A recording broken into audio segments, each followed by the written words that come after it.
Ezra Levant of the Rebel Media recently interviewed Daniel Akbari, a certified Sharia lawyer and expert in Iran who now practices law in Texas. What he revealed should make every freedom-loving citizen of the West sit up and pay close attention. According to Mr. Akbari, Sharia law states that a woman's worth is half that of a man, and that thieves must pay for their crimes by loss of a limb or limbs. Also, being gay is punishable by death, preferably by being thrown from a high place or stoning. Sharia law demands that all adherents must be careful to enforce these punishments in the most horrible of ways. Lovely. The religious police in Iran receive specific command from Allah via the Quran to carry out punishment for those poor souls who transgress. For example, women who do not cover up and anyone who's found to be homosexual. Well, you might say, you're not telling me anything that I don't already know. And Iran is its own country, way far away from Canada. They can do what they like. But here's the thing. Sharia creep is on the rise here in Canada. The recent story of Muslim gays in the Vancouver Pride Parade being banned from entering their float in the parade is just the latest example. Why were they banned from the parade? Because their float criticized Sharia law, a view that I'm sure that they figured was what all of us freedom lovers here in the West would readily be on side with. Up until now, I've always assumed that white lefty guilt was the driving force behind these silly decisions. Motion 103 being another ridiculous example of an unnecessary addition to our Canadian laws, which are already on the books, that prohibit hate speech. So why do we need M103 to single out Islam as a category unto itself, deserving of special protection?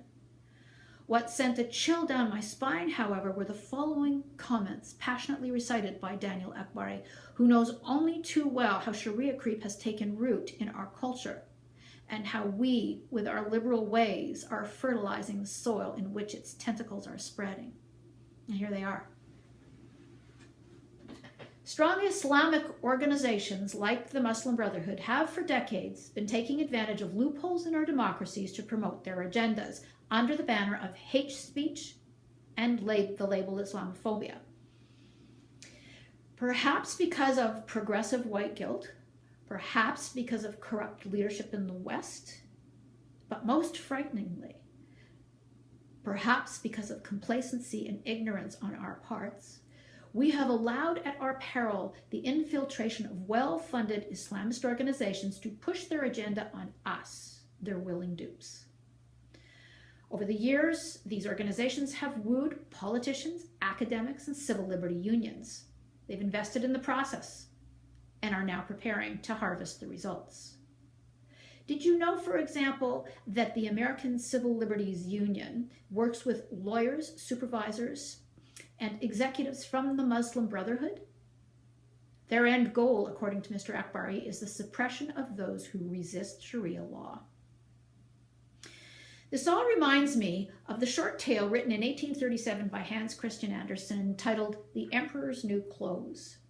It's about a vain and gullible emperor who hires two weavers to make him a new suit of clothes. The weavers, scammers both, promise the emperor a suit that they say is invisible to those who are unfit for their positions, stupid, or incompetent.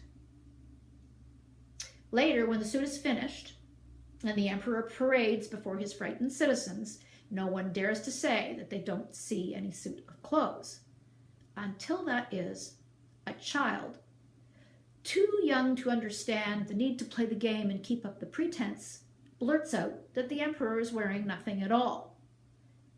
And when the emperor realizes the truth of this, he's ashamed, but continues the procession.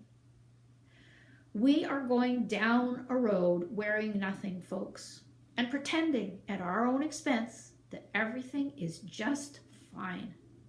And woe to he who contradicts that narrative. Be afraid, ladies and gentlemen. Be very afraid.